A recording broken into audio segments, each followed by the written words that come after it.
ఈరోజు ఆంధ్రప్రదేశ్ అసెంబ్లీ సమావేశాలు స్టార్ట్ అయ్యాయి. స్పీకర్ అయ్యన్న పాత్రుడు గారి అధ్యక్షతన సమావేశమైన బీఏసీ కేవలం 4 రోజుల పాటు సభ నిర్వహించాలి, సమావేశాలు నిర్వహించాలని చెప్పి నిర్ణయం తీసుకున్నారు.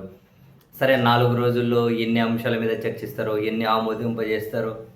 అయినా ఇప్పుడు అసెంబ్లీలో అయితే వన్ వేనే కదా. మండలి అంటారా, ఆడ డి అంటారు, నెక్స్ట్ వాయిదాల పర్వం ఆల్రెడీ అదే స్టార్ట్ అయిపోయింది. శాసన మండలిలో డిఎస్సి మీద చర్చించాలి అని చెప్పి వైసీపీ వాయిదా తీర్మానం ఇవ్వడం,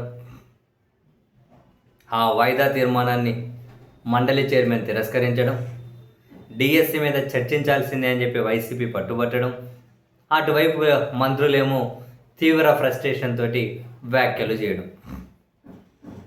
అసలు మంత్రి అచ్చెన్నాయుడు గారు అయితే బేసిక్గానే నోటికి బాగా పదును చెబుతూ ఉంటారు మంత్రి గారు.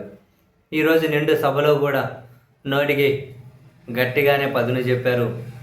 బొత్స సత్యనారాయణ గారిని ఉద్దేశించి విద్యాశాఖ మంత్రిగా ఉండి ఒక దద్దమ్మలాగా పనిచేశారని చెప్పి దద్దమ్మ అనే పదంతో మండలి ఫుల్గా గందరగోళం. వైసీపీ సభ్యులేమో తీవ్రంగా అబ్జెక్ట్ చేశారు. ఆ భాష ఏంటి, దద్దమ్మ అనడం ఏంటి అని చెప్పి వాళ్ళు ఆందోళన. సభలో ఏంటి మరి ఇవన్నీ దద్దమ్మ అని, గొడ్డలి పార్టీ అంట. అది సభకు ఒక రాజకీయ వేదికలకు సభలు తేడా లేకపోతే అది ఒక అసెంబ్లీ. కనీసం వాడాల్సిన పదాలు కూడా ఎలా ఉండాలి? అఫ్కోర్స్ లేండి, నైతికత, హుందాతనం అనేది ఆంధ్రప్రదేశ్ రాజకీయాల్లో వెతికినా దొరకదు. కాబట్టి అది అసెంబ్లీ కావచ్చు, క్యాబినెట్ సమావేశాలు కావచ్చు, రాజకీయ సమావేశాలు కావచ్చు, ప్రభుత్వ సమీక్షలు కావచ్చు, ర్యాలీలు కావచ్చు, ఏవైనా కావచ్చు, ఇదే భాష అయిపోయింది. దద్దమ్మ, గొడ్డలి పార్టీ ఇదే. సో మొత్తం మీద గందరగోళం మధ్య మండలి వాయిదా పడింది.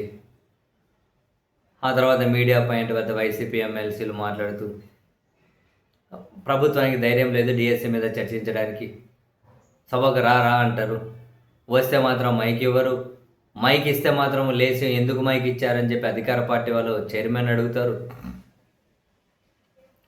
ఈరోజు బొత్స సత్యనారాయణ గారు మాట్లాడుతూ ఉంటే ఒక మంత్రి పదే అంటున్నారు, మైక్ ఎట్లా ఇస్తారు మీరు, మైక్ ఎందుకు ఇచ్చారు, మైక్ ఎందుకు ఇచ్చారు అని చెప్పి.